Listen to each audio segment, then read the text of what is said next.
Hello. I watched the video on bad science, and it was a very entertaining video, but also very shocking that the ethical values of the medical department isn't really up to par as it should be. He talked about the placebo effect, and that went along with chapter 2, what we had read this week.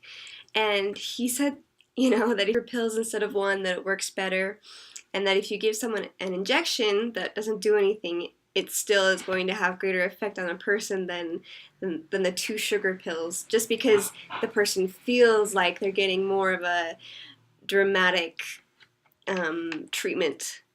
And really, like, studying how our mind can just say, okay, well, I think I'm getting the right treatment, so it must be that this is going to work for me, and then suddenly their mind will be like, oh, okay, I'm healed. I thought that was fascinating. But he also talked about how, he showed that there was that one woman that said that chlorophyll in green plants can make you healthier. And she tried to prove that she was all knowing by the titles that she had, and he looked it up and he found out that the title that she had she could just get for $60 online, and that she didn't even have to do any studying or research or anything. And it made me think, well, how many people actually do that? They say, well, I have a PhD in this, and they actually just bought their license online. It makes me think, well, maybe we put too much trust in that. He also talked about how some cases actually measure a placebo effect against the treatment, a new treatment. And he made a really excellent point that I hadn't actually thought about, that if we already know that a treatment works better than the placebo, so it works better than nothing, then we should test it against the current treatment that people are using to treat that disease, to see if it works better, instead of releasing new drugs on the market and not knowing which drug is the best to treat for a certain problem. I mean, it made me think that, drug companies just want the money. They just want it to be released and say, hey, look, it works so much better than the placebo effect. Well, okay, but does it work better than the science that we already have? He made some really good points about that. He also talked about how there was that drug, I don't remember the name of it, that he would prescribe to his patients. He had read all of the tests and how they had done it, and he had felt really confident about it. And then he found out that that drug, the company that had done all the tests, they had withheld like 75% of findings in those tests. 75%. I mean, that's crazy.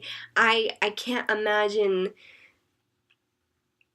trusting a drug that 75% of the results have been withheld from me. I mean, of course they want the drug to look good. It's just, they just want money. It's like the ethical values have gone downhill. Money is more important than the life of a person. It makes me realize that if I'm going to be a psychologist, if I'm going to work in this field, then I really need to do my research. I need to make sure, well, that the tests were done right.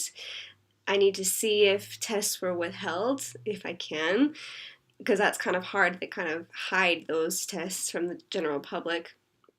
I need to make sure that the treatment wasn't against the placebo effect, but that it was compared to other treatments as well. And also, if there is medical advice given, I need to check and see, well, did this person actually study or did they buy their degree online? Bad science, it really is affecting the general public and making them hypochondriacs. I thought it was funny. He talked about the different articles that there are about how, like, red wine can prevent cancer, and they got that conclusion because they tested the skin of a grape, the effect of that against some cancer cells that they had in a petri dish or something like that, and how that directly affected the cancer. But that doesn't mean that red wine makes it less likely for you to get cancer. But people, they assume those connections when they don't even make proper tests to find out. I thought that was kind of fun. Well, actually, when you have alcohol, often it slowly increases your chances of getting cancer. These things, it's really, really complicated, and it kind of makes me nervous about our future, but we just need to do our research. We need to know what's people that are not ethically right, that don't do the right thing, that just want money, and then we'll be able to help our patients more that way. Thank you.